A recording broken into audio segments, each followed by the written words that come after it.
Welcome to Connecticut River State Park Preserve. I'm Gary Lawton. I'm the Regional Environmental Manager for State Parks. I've been on the property here for over 35 years, and I'd like to share some of the natural treasures that are found here at Connecticut. This is May 2010. To understand the natural history of Connecticut, we first need to look at the history, the cultural history of the preserve. The Connecticut River was a river formed when the glaciers formed Long Island. It was glacial outwash that gouged out the Connecticut River Valley, and the Connecticut River was born. The Connecticut is 95% spring water.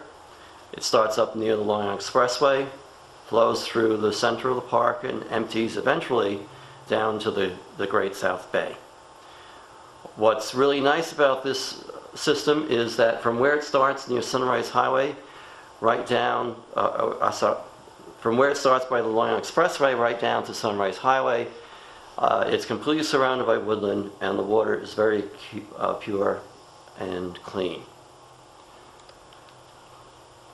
At one time, the landscape was a little bit different from what it is today, prior to man, the colonists, coming to Long Island. There was no pond here. There was just a natural stream flowing south into the bay. You might have seen an Native American paddling up the river to drink its fresh water, to catch trout along the stream. It was in the 1700s sometime that a pond was created, now called the main pond, when the river was dammed for the purpose of the grist mill. The grist mill was a place where farmers brought the wheat to have ground into flour and corn to cornmeal. It operated by water power, and it's been on the premises right up until today, used up until the 1870s. When they dammed up the river and created this pond, it became an excellent fishing site. And because of that, in the 1820s, a fellow named Liff Snedeker decided to build Snedeker's Tavern.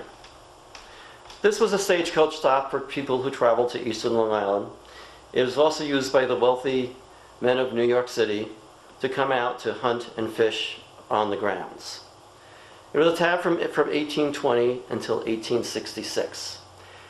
If you didn't take the precaution to write far enough in advance of reservations and just chance by coming out, you would end up sleeping in the hallways.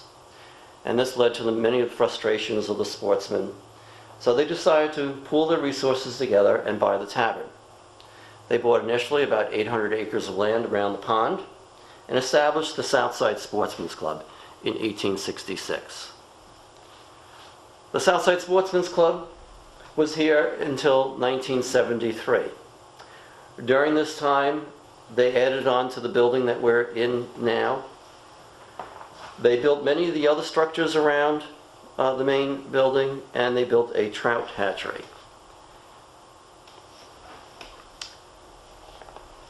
Many of the structures date back to the 1870s. There were annexes. The main big building was the clubhouse. One of my favorite buildings here, though, is on the lower left. It's the Ice House. Everybody's heard about global warming. And there are some disbelievers about global warming. They don't feel that it's really a phenomenon that's true. Scientists are making up stories about it.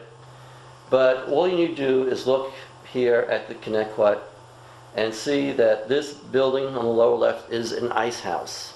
An ice house where people used to travel to the local ponds, cut huge blocks of ice out of the ponds, put them on horse-drawn sleighs during the winter, and brought them to the ice house and stored them in the ice house, putting sawdust between each block. That would supply enough ice to get them through the summer, nearly into the following winter. These ice houses were all over Long Island, not just here along the Connecticut.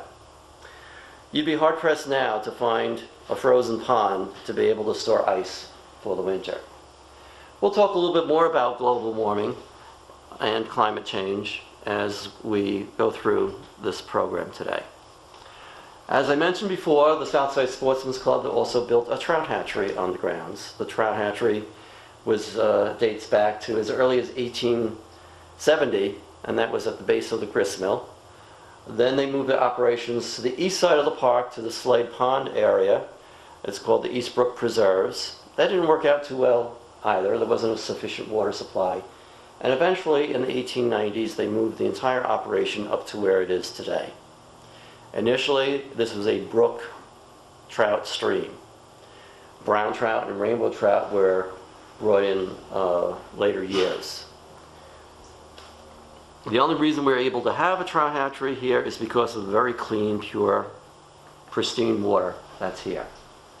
Now, the Southside Sportsman's Club, eventually, it became expensive for them to afford the upkeep, the maintenance, the taxes on 3,500 acres of property, and that forced them to sell it to the state of New York.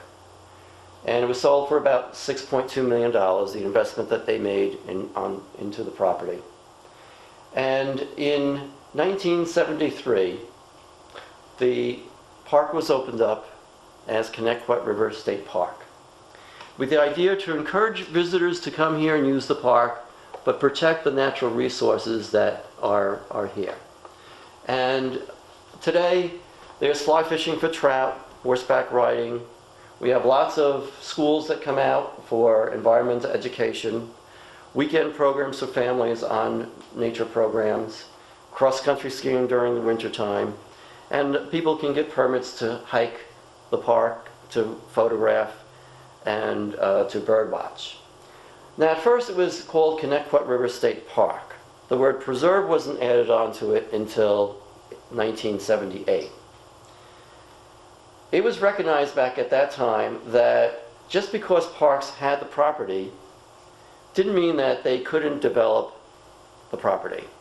Perhaps dredging the river so that you would have boating from the Great South Bay up into the river, developing campgrounds, ballparks, all types of intense recreational use.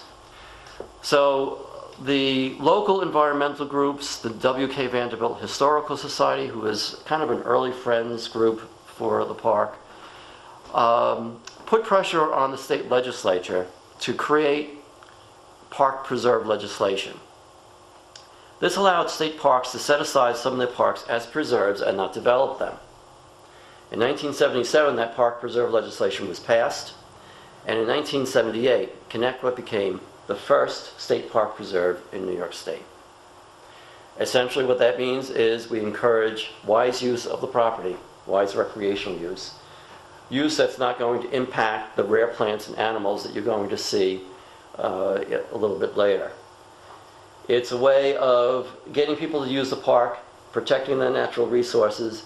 Even the different activities have rules and regulations to minimize impact to the property. Fishing is limited to fly fishing. Horseback riding is limited to the trails, not through undesignated areas. Hiking, people have to stay on trails so they don't trample rare plants that might be there. So there are many rules and regulations to protect the natural resources that are at the preserve.